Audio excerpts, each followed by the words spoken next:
안녕하세요. 사연 읽어주는 남녀입니다. 오늘도 와주셔서 감사합니다. 구독과 좋아요 부탁드리며 오늘의 여성 사연자분 사연은 제가 소개해 드리도록 하겠습니다. 많은 청취 부탁드리며 오늘의 사연 시작하겠습니다. 너무 익숙해서 오히려 감사한 것을 모를 때가 있죠. 저희 아빠 얘기입니다. 아빠는 젊은 시절 수영 선수를 하셨어요. 올림픽까지는 아니어도 전국대회, 아시아대회는 꼭 출전하면 메달 들고 오는 전도 유망한 선수였다고 하시더라고요. 당시는 지금처럼 수영장에서 연습을 할 수 있는 것도 아니어서 대학교 체육관 수영장 물 빼기 전에 연습하고 청소하고 그러면서 훈련하셨대요. 이후에 대회 성적도 좋고 메달도 따면서 후원이라는 것도 받아보고 운동에 재미가 붙을 때쯤 첫 번째 고비가 아빠에게 찾아왔습니다. 바로 할아버지가 돌아가신 거였죠. 채소 도매상을 하시던 할아버지는 순하고 얌전하신 분이었는데 옆 가게 주인이 술을 먹고 행패 부리는 걸 막아서다가 뿌리치는 손을 맞아 쓰러지셨어요. 병원으로 옮긴 지 며칠 되지 않아 할아버지답게 조용히 눈을 감으셨습니다. 그때가 엄마와 아빠가 한참 연애를 시작할 때였다고 하시더라고요. 내가 그때 네 엄마한테 반했지 않냐? 연애한 지 얼마 안 된 상태에서 남자친구 아버지가 쓰러지신 건데 뭐 우리가 미래를 약속한 것도 아니고 그냥 서로 좀 호감 있는 사이였잖아. 그런데 몸 약한 어머니 병원에 붙어 있다가 줄초상 난다고 병원에 와서 며칠을 꼼짝 않고 간호를 하대. 어휴, 엄마가 바보네. 요즘에는 그러면 바보 천치 취급받아.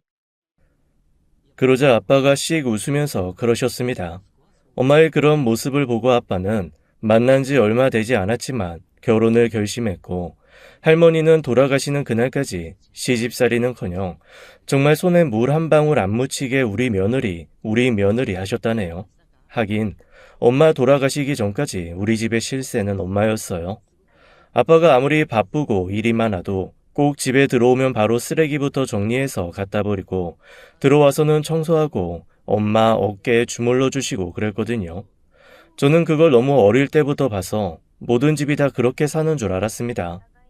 여튼 할아버지가 돌아가시면서 졸지의 가장이 된 아빠는 수영선수를 그만두고 할아버지가 하시던 도매상을 이어받았다고 했습니다. 그리고 결혼도 했고요. 친할머니 말씀대로 엄마가 복덩이였는지 사업에 문외한이었던 아빠가 물려받았음에도 회사는 점점 성장했습니다. 제가 태어날 무렵 이미 과일과 정류까지 다양하게 취급하는 아주 큰 도매상이 되었으니까요. 덕분에 저는 유복한 외동딸로 행복하게 자랐습니다. 문제는 어려운 게 없이 자라 세상 물정을 모른다는 거였죠. 가난이라는 것이 얼마나 무서운지도 모르고 그 가난에 익숙한 사람들이 어디까지 염치 없어질 수 있는지도 몰랐다는 게 제 인생 최대의 약점일 줄은 몰랐습니다. 대학교 때 엄마가 돌아가시고 아빠와 저만 남겨졌을 때까지만 해도 제 인생의 최대의 고난은 지금이겠구나 했으니까요. 아빠는 엄마를 잃고 생각이 깊어지신 듯 했습니다. 전문 경영인을 앞세워 회사 운영의 대부분을 맡기고 그때부터는 일을 줄인 채 건강을 챙기는 삶을 살기 시작하셨죠. 그래서 솔직히 저는 아빠가 기네스북에 오를 줄 알았어요. 최고로 오래 건강하게 산 사람, 이런 걸로 말이죠. 결혼 후에도 남편은 몇 번 아빠와 등산을 다녀온 후로 저한테 이러더라고요.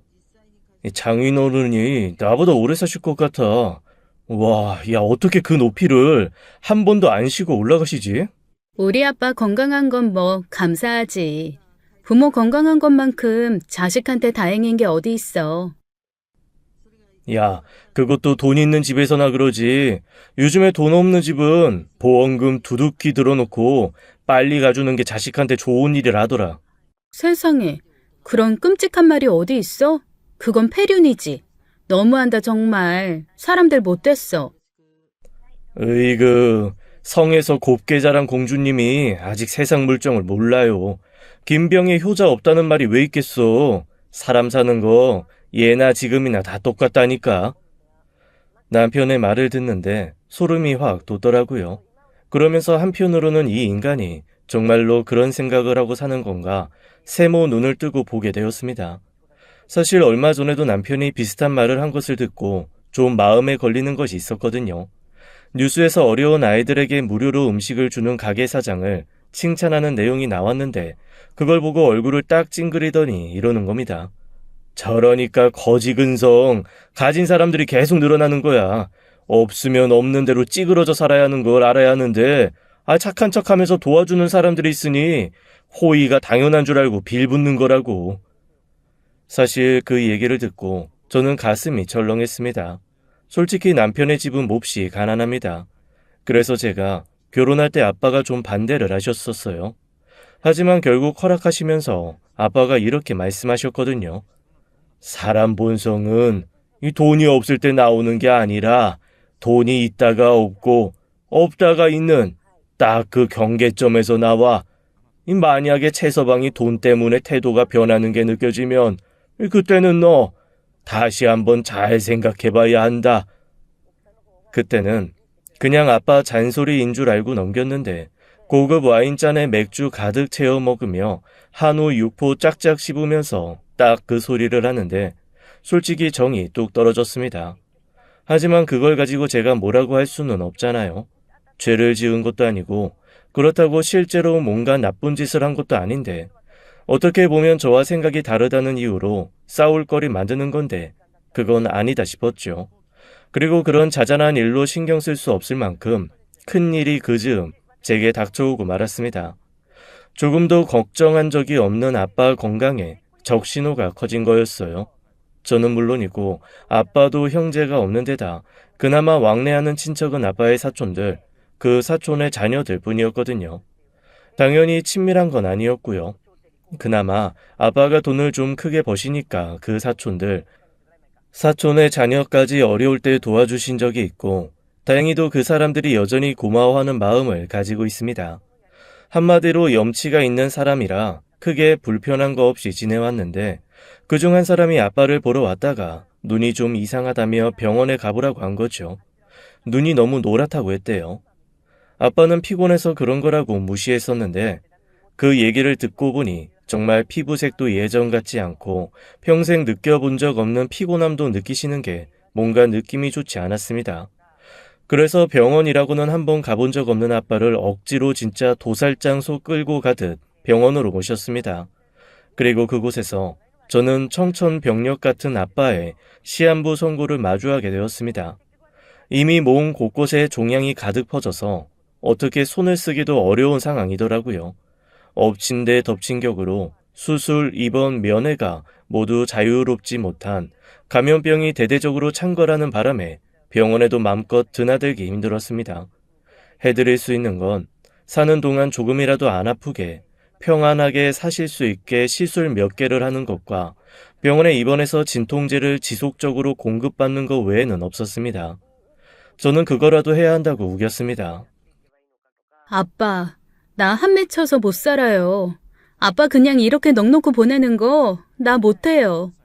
그러니까 아빠보다 나 먼저 가는 꼴 보고 싶지 않으면 내 말 들어요.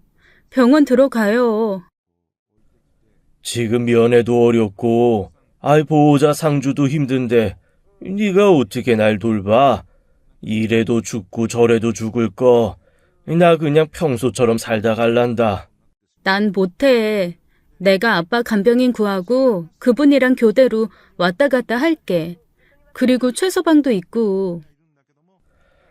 저는 간병인과 저, 남편 이렇게 셋이서 3교대를 하면 그래도 아빠가 외롭지 않게 병원에 계신 동안 돌봐드릴 수 있지 않을까 하는 생각을 했습니다.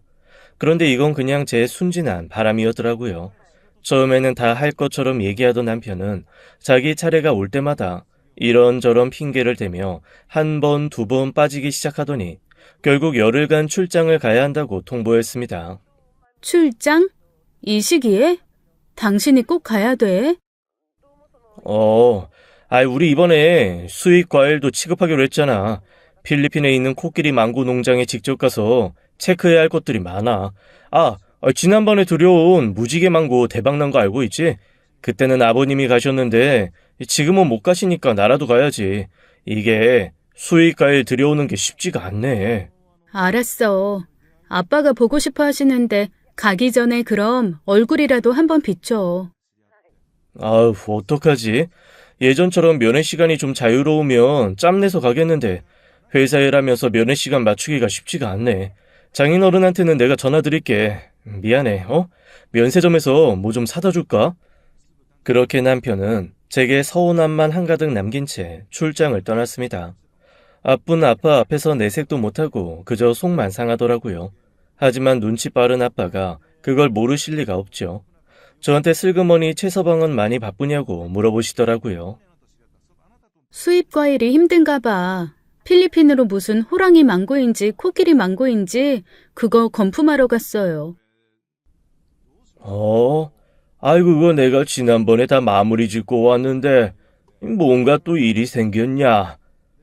아빠가 고개를 갸웃하시면서 경영 사장에게 전화를 해보겠다 하시더라고요.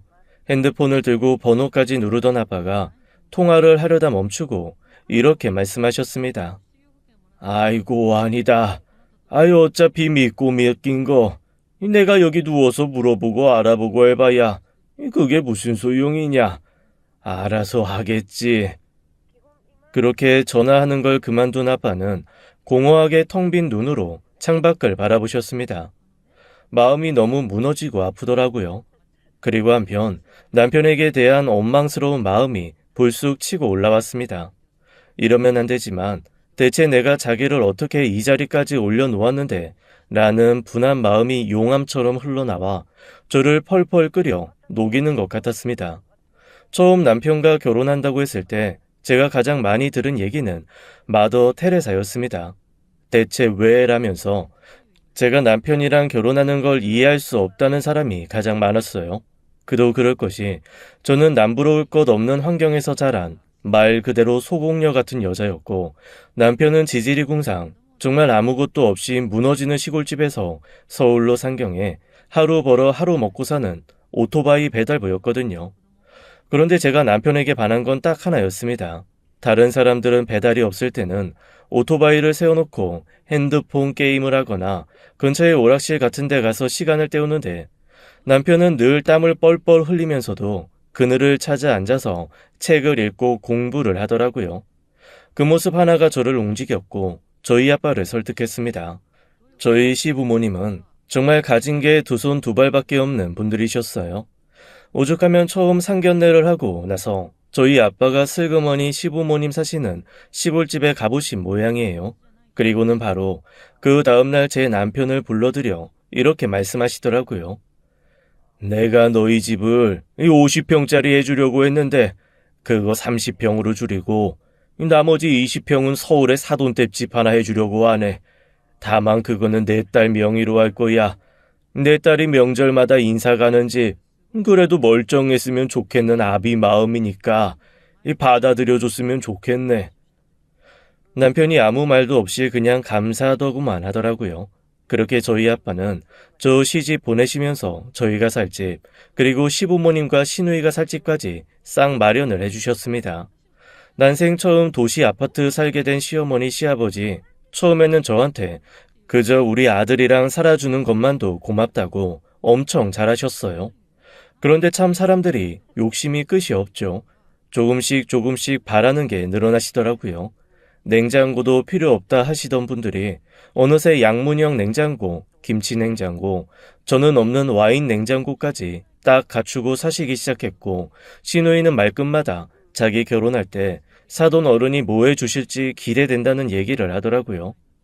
그때마다 그냥 웃으면서 넘겼지만 마음 한구석으로는 이래서 머리 검은 짐승은 거두는 게 아니라는 말이 있나 보다라는 생각을 하며 그저 고개만 저었습니다. 그리고 부디 아빠에게 이런 얘기들이 들어가지 않기만을 바랬죠.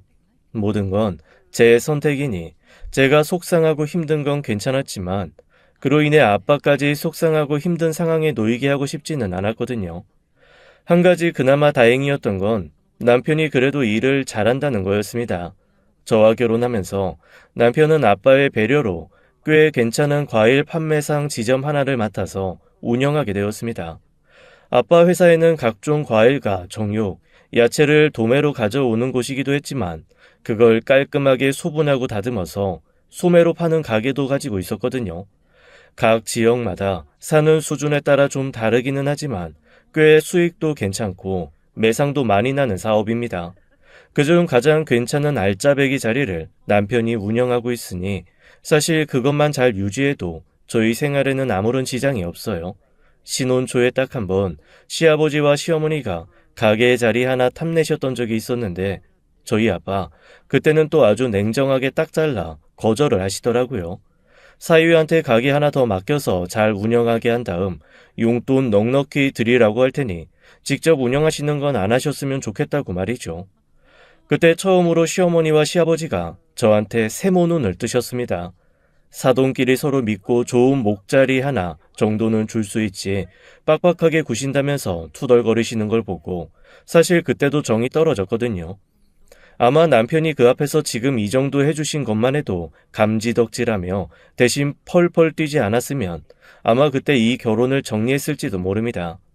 눈치 빠른 남편이 거기서 제 편을 들지 않으면 하나에서 10까지 싹 뺏기고 알몸으로 내쫓길 것 같으니 빠르게 태세 전환을 한 거였죠.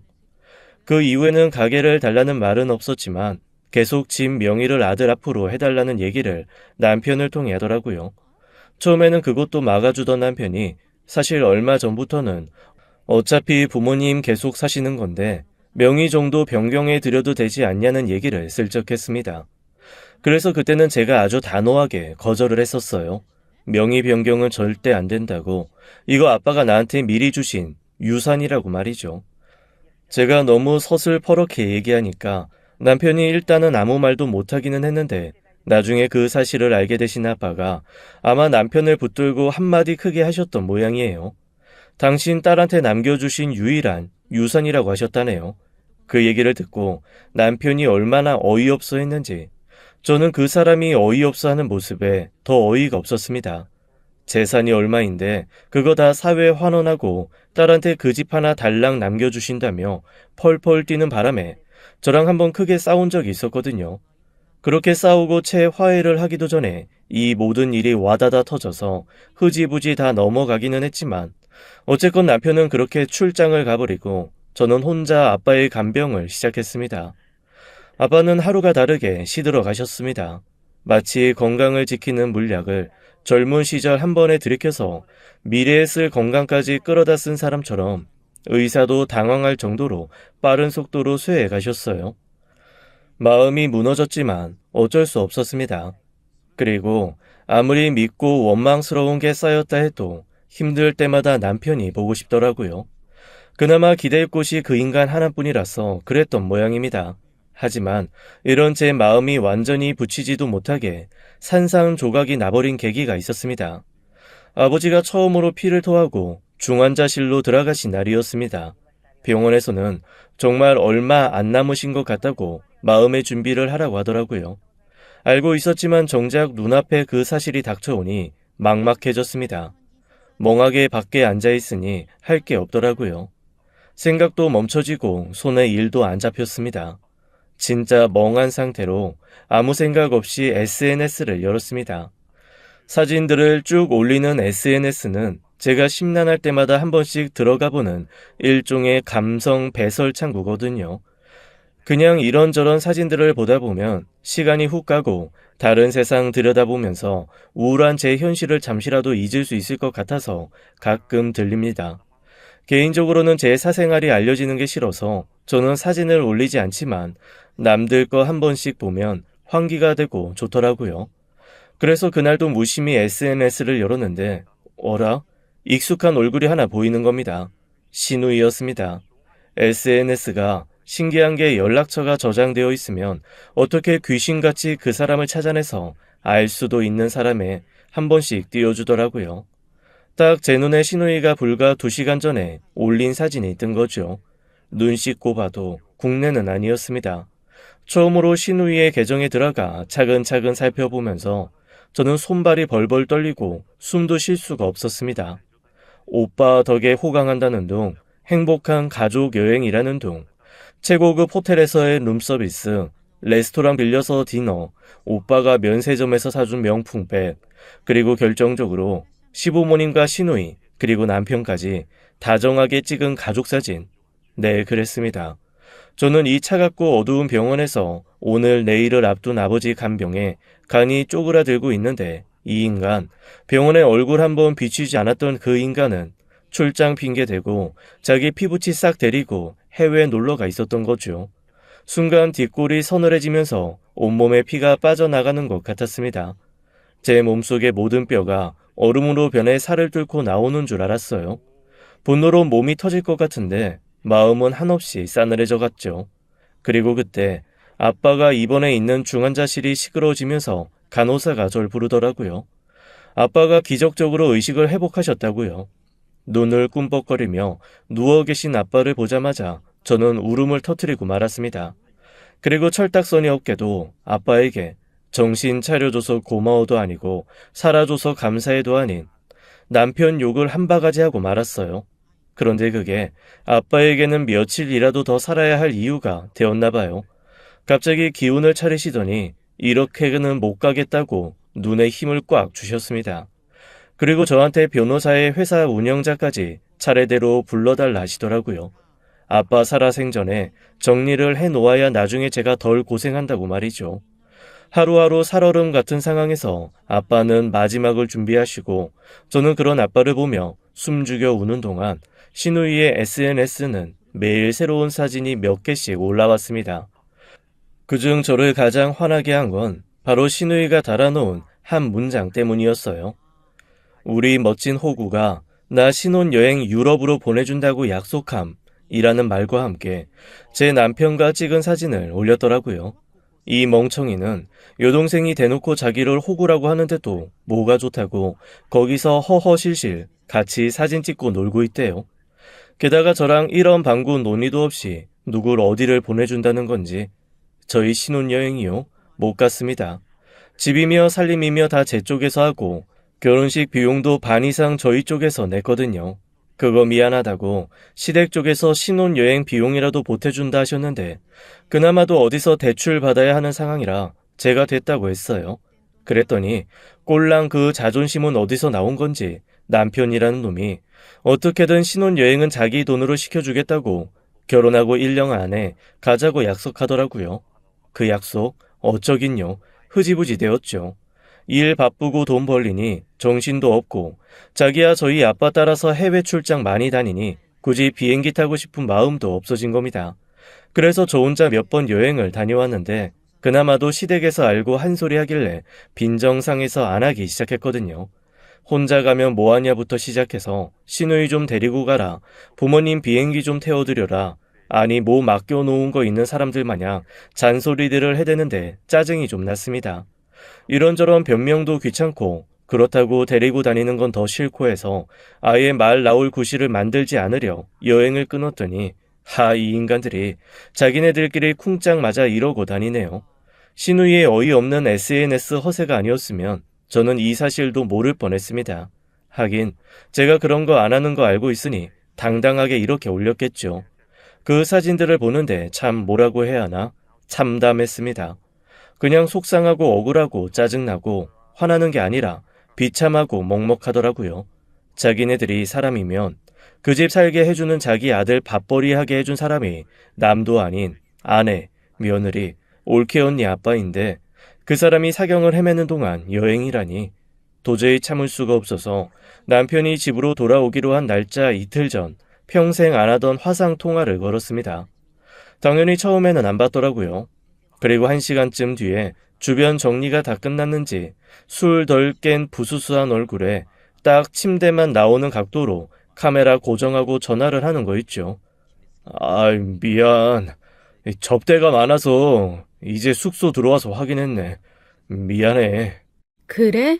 접대? 무슨 접대가 그렇게 많아? 아빠는 한 번도 접대 같은 거 안 하시던데. 에이, 장인어른이랑 나랑 같나? 다 스타일이 있는 거지. 그나저나 장인어른 괜찮으시지? 참 빨리도 물어본다. 아니, 먼저 좀 연락해서 물어볼 마음은 안 들디? 또 왜 이래? 일할 때는 정신없는 거 알잖아. 거기 누워 계신 걸 내가 뭐 어떻게 하라고. 그 순간 제 인내심은 바닥이 나고 말았습니다. 그리고 바로 폭발했죠. 넌 네 여동생 명품 가방 사주고 네 부모랑 호텔 수영장에서 배 까고 사진 찍는 거 그게 일이니? 그게 출장 가서 하는 일이야? 야, 바빠서 신혼여행도 못 간다는 놈이 레스토랑 빌리고 면세점 쇼핑하고 할 건 다 했더라. 그 비용 중에 1원이라도 법인카드에서 나갔으면 너 가만 안 둘 거라고 대표님이 그러시더라. 아이, 당신 대체 그걸, 아니, 그러니까, 그게, 저기 자기야. 네가 사람이냐? 끊어. 재수없어. 저는 확 전화를 끊어버렸습니다. 그 다음부터 전화기에 아주 불이 나더라고요. 시부모님의 시누이, 남편까지 문자에 전화에 아주 난리도 아니었습니다.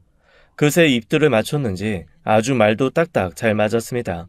미리 패키지 예약을 했는데 안 가면 위약금도 있고 계약금도 날리는 거라 어쩔 수 없이 불편한 마음으로 왔다나요. 그리고 원래는 저도 데리고 오려고 서프라이즈로 준비했는데 아버지가 저렇게 되시는 바람에 말도 못하고 왔다면서 되도 않는 변명들을 하더라고요. 그러거나 말거나 저는 다 무시하고 마음속으로 결심했습니다. 그냥 이혼을 하기로요. 그리고 아버지 가시는 마당에 마음이라도 편하시라고 제가 저딴 놈이랑 더 이상 안 살 거라고 알려드리려고 아버지에게 가서 속삭였어요. 아빠, 저 이혼할 거예요. 깨끗하게 이혼하고 똘똘하게 살 거니까 아빠 제 걱정 마시고 가볍게 가세요. 가볍게. 저 걱정하느라 몸 괴로운 거 참으면서 계시는 거면 그러지 않으셔도 돼요. 나 아빠 딸이잖아. 똑똑하게 잘할 수 있어요. 그런데 제 그 말을 아빠가 듣고 싶으셨나 봐요.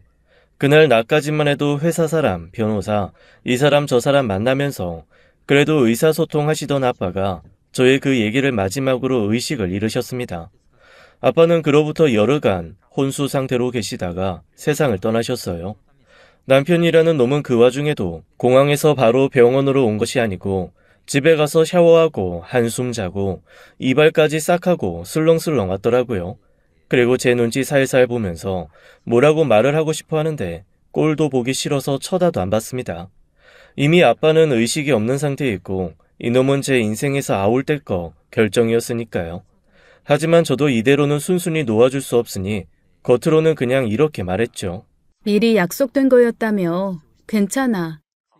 그리고 그 말을 하고 나서 저는 이 사람이 그냥 못되거나 염치 없는 게 아니라 머리까지 나쁘다는 걸 뼈저리게 깨달았습니다.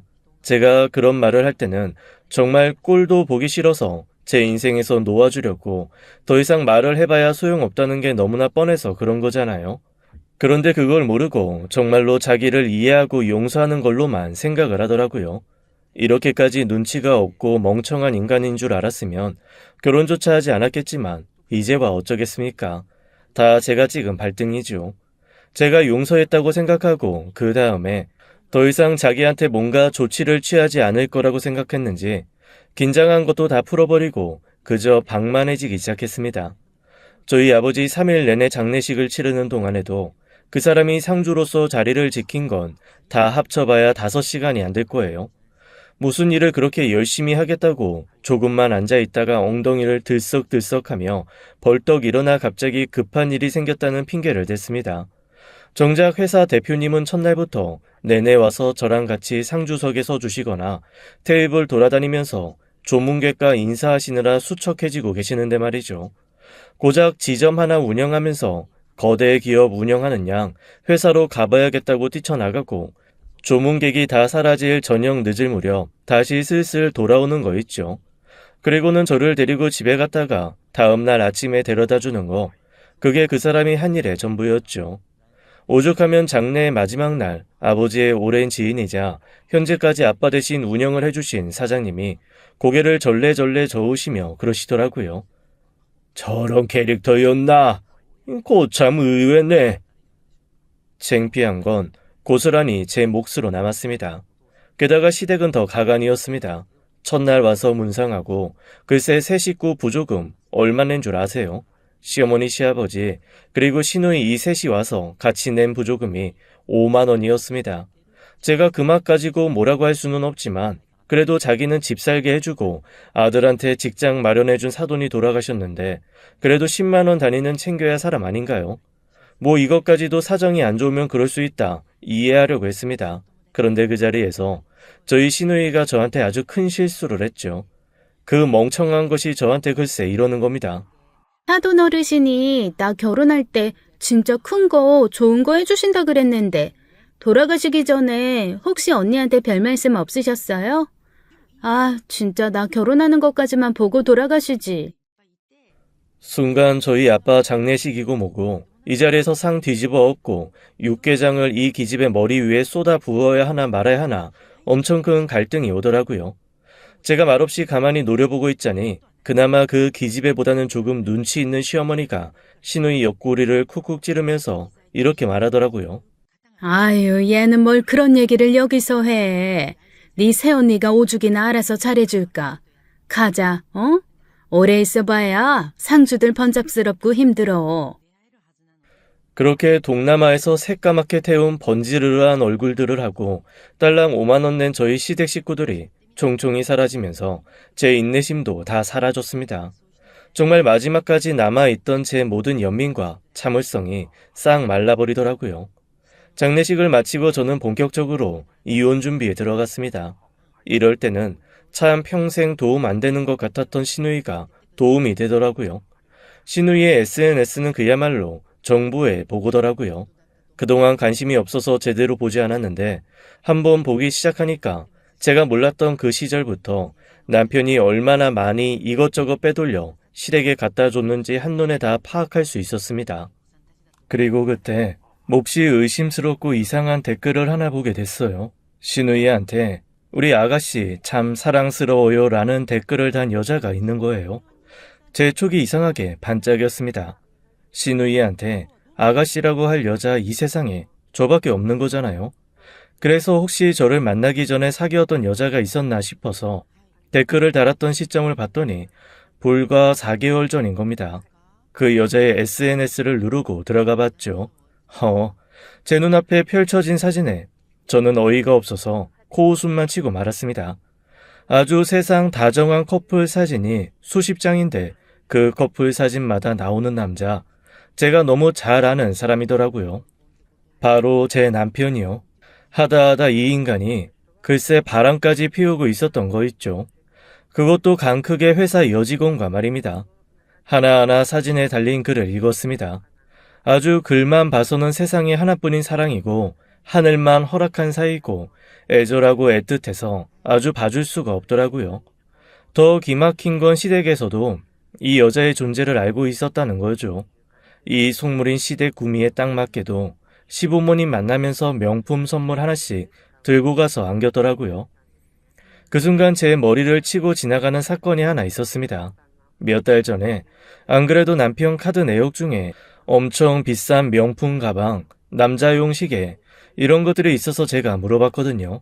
그때 남편 하는 말이 우수사원 포상 상품을 샀는데 위에서 결제가 늦게 떨어져서 일단 자기 돈으로 사고 나중에 회사에서 돈 받아 메꾸려고 했다는 겁니다.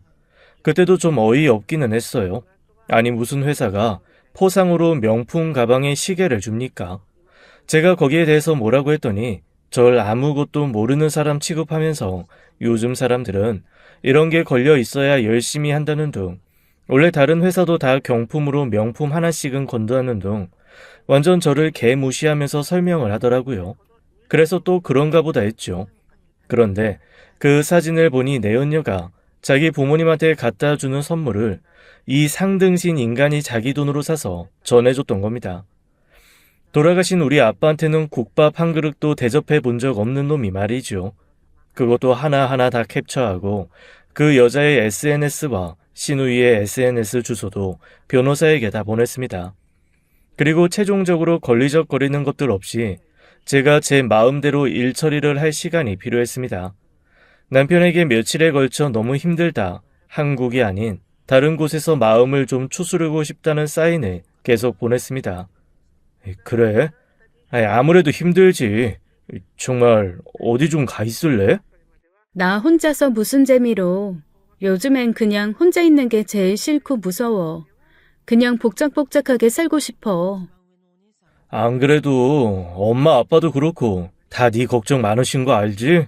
알지. 감사하게 생각하고 있어. 그 대답을 하면서 저는 속으로 코웃음을 쳤습니다. 아버지 장례 후 시댁의 태도는 보기 드물게 말랑말랑해졌습니다. 자기들도 아는 거죠. 부조금 5만 원이 너무했다는 것도, 시누이가 말실수한 것도, 무엇보다 오늘 내일 하는 사돈 두고 아들 쏙 빼서 여행 간 것도 눈치가 보이기는 하겠죠. 이빨린 위로를 어찌나 해대는지 듣는 내내 인공 조미료를 퍼먹는 것처럼 역겹고 짜증나는 걸 참느라 정말 힘들었거든요. 그런데 그걸 이 남편이란 놈은 자기네 식구들 면세워준다고 또 제 앞에서 치하를 하네요. 자기 부모님 같은 사람 없다고 말이죠. 하지만 제가 세운 계획을 제대로 실행하려면 호응하며 고개를 끄덕일 수밖에 없었습니다. 며칠에 걸쳐 슬슬 혼자 어디 가는 거 싫고 복작이고 싶다는 분위기를 싹 깔고 남편에게 이런 제안을 하나 했습니다. 나 사실 지난번에 당신이 계획한 여행 같이 못 간 게 많이 아쉬워. 그렇다고 며칠 다녀오는 건 별로 좋은 생각 같지도 않고. 여하튼 그 여행이 시부모님도 아가씨도 아주 편하지는 않았을 거잖아. 우리 말레이시아 한 달 살기 해보면 어때? 다 같이 거기 코타키나발루라고 엄청 멋진 휴양지 있는데 삼시세끼 밥 다 주는 호텔도 그렇게 많이 비싸지는 않더라고. 우리 한 방 쓰고 부모님이랑 아가씨 한 방 쓰고 방 2개 빌려서 한 달 살이 어떻게 생각해? 우리 식구들까지 다? 한 달이나? 어떻게 그런 생각을 했어? 아니, 아빠 보내면서 보니까 가족밖에는 없더라고. 그래서 이참에 다 같이 한번 해외에서 시간을 보내보면 어떨까 싶어서. 고급 리조트 호텔, 그것도 밥 3끼 다 뷔페식으로 나오는 곳. 누가 들어도 거기 할 만큼 유명한 호텔에서의 한 달 살이 제안은 제 미끼였습니다. 절대로 이 미끼를 안 물 수 없을 거라 확신했는데 아니나 다를까 다음날 오전에 바로 시어머니가 전화를 하더라고요. 어머, 너는 어쩜 그런 생각을 다 했니? 세상에, 너무 좋다, 얘. 그런데 거기서 한 달이나 있으려면 옷도 좀 더 있어야 하고 여행 가방도 큰 거 사야 하고 아유, 준비할 게 한두 개가 아니겠어. 그이한테 필요한 거 사드리라고 할게요. 그러면 다들 괜찮으신 거죠? 괜찮다 마다. 내가 이번에 가보니까 난 완전히 동남아시아 체질이더라고. 아주 말년에 거기 별장 하나 짓고 날 추워지면 거기 가서 몇 달 살다 오고 그러면 딱 좋겠어. 그러시면 되죠 뭐. 그러면 일단 다들 괜찮으신 걸로 알고 저 준비할게요 어머님. 잔뜩 들뜬 시댁 식구들과 남편은 제 허락도 떨어졌겠다. 신나게 이것저것 쇼핑을 하며 한 달 살이를 준비하더라고요. 그리고 출발하기 이틀 전에 저는 모두에게 몹시 슬프고 아쉬운 얼굴로 한 가지 사실을 통보했습니다. 어쩌죠? 아무래도 저는 같이 출발 못할 것 같아요. 아버지가 남기신 유산이랑 빚이랑 여튼 그런 걸 빨리 처리해야 상속 문제며 뭐며 다 처리가 되는데 제가 여기서 그게 마무리가 안 돼서요. 아이고, 상속 문제면 중요하지. 그럼, 여행이 대순이야. 어머, 우리가 도와줄 수 있는 것도 아니고 어떡하니? 혼자 고생스러워서. 벌써 다 예약해 놓은 거라 물을 수도 없을 텐데. 아휴, 일단 가서 놀고 계시면 되죠. 저 처리하고 천천히 따로 갈게요. 당신 괜찮겠어? 내가 안 도와줘도 돼? 어차피 내가 직계라서 내가 다 해야 돼. 가서 일단 잘 즐기고 있어. 얼른 처리하고 따라갈게. 제가 못 간다고 하자 시댁 식구들과 남편은 서운한 기색 따위 없이 좋아 죽겠다는 얼굴을 숨기지 못하는 게 참 꼴보기 싫었습니다. 그리고 다 같이 신나게 새 옷 입고 다 같이 말레이시아로 출발하면서 예의상 저한테 같이 못 가 서운하다는 말 한마디 안 하더라고요. 일단 식구들을 다 내보내고 본격적으로 제 할 일을 시작했습니다. 그동안 월세 한 번 안 받고 살게 해줬던 시댁부터 들어갔습니다. 몇 달 친정 아빠 때문에 정신없어 들락거리지 못했는데 제가 없는 동안 아주 집안 살림이 많이 늘었더라고요. 시누이 방에서 제 가방이며 액세서리들을 몇 개 발견하고는 기가 차서 헛웃음만 계속 내뱉었습니다. 눈에 보이는 제 물건들을 싹 챙겨서 나오면서 바로 부동산의 집을 내놓았어요. 아이고 며느님, 이거 오랜만이시네요. 집 내놓으시게. 아이 그래서 다들 짐 싸도 어디 가셨구나. 아유, 이사도 그러면 혼자 하시려고. 그러게요. 제가 일복이 많아요. 그런데 혹시 살림을 좀 보관할 만한 창고 같은 거 아세요? 집에 살림을 잠시 보관 좀 해야 될 것 같은데. 있죠. 있어요. 아니다. 혹시 냄새가 좀 나려나? 왜요? 무슨 냄새요? 여기서 차로 10분 거리에 얼마 전까지 이 수산물 가공식품 창고로 쓰이던 곳이 있는데, 거기가 냉방방 시설도 되어 있고 부지도 좁지 않아서 이 주인이 당분간 창고나 그런 걸로 쓸 사람 있으면 소개해달라고 했거든요. 그런데 아무래도 수산물 가공식품을 보관했던 곳이라 이 비린내가 살짝 남아있어서, 집살림이면 조심스럽잖아요. 괜찮아요. 대신 좀 싸게 부탁드려요. 부동산 사장님은 얼른 창고를 가지고 있는 분에게 전화를 걸었습니다. 살짝 골치 아픈 물건이었는지 아주 싼 값에 빌려주겠다고 하시더라고요. 그러면서 전기세는 별도라고 하시길래 썩는 거 상하는 거 없으니 전기 연결 안 해주셔도 된다고 했습니다. 그러면 습기 차서 오시며 가구 상한다고 걱정하시길래 괜찮다고 했죠. 뭐 그러거나 말거나였으니까요. 저로서는 일단 빨리 집을 비우는 게 중요했거든요.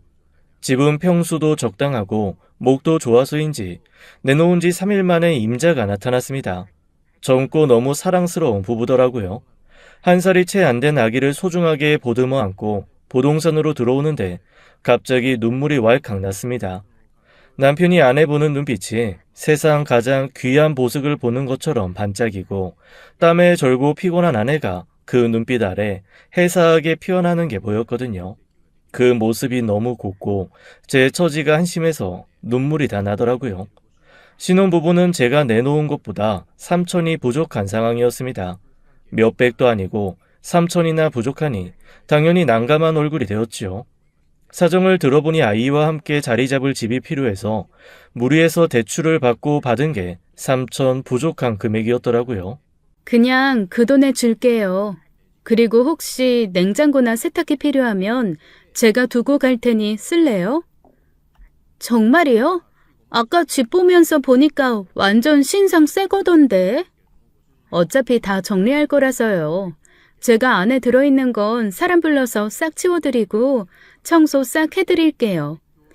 그리고 원래 집 팔면서 안 하기는 하는데 도배랑 바닥은 싹 제가 해드릴게요.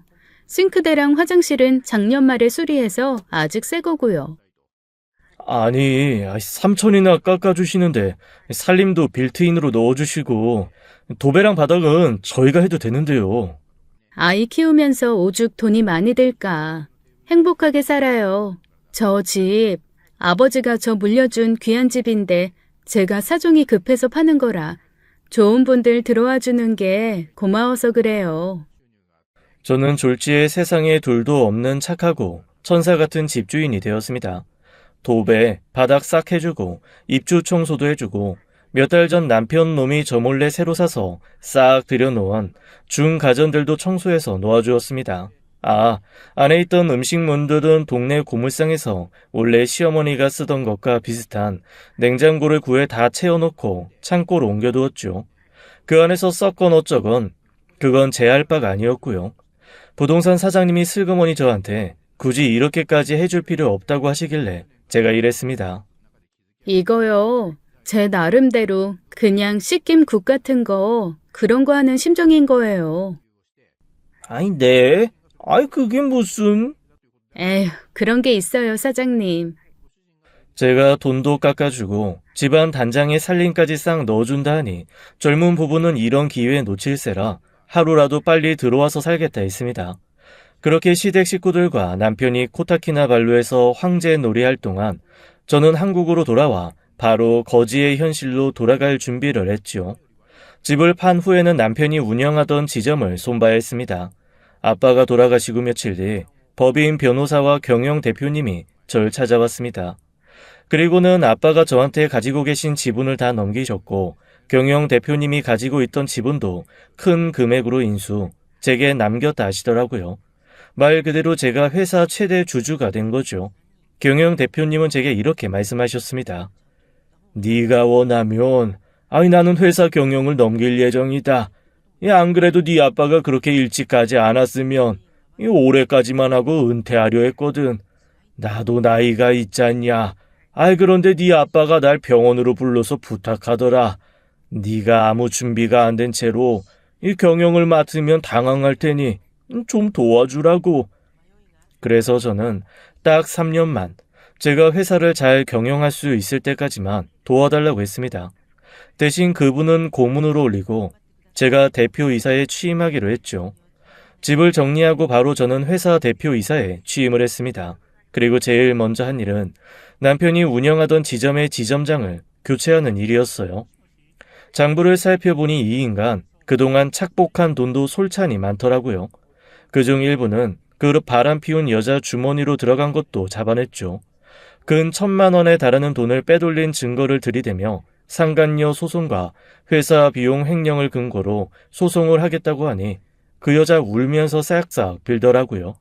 자기는 제 남편이 꼬셔서 어쩔 수 없이 넘어간 피해자라나요?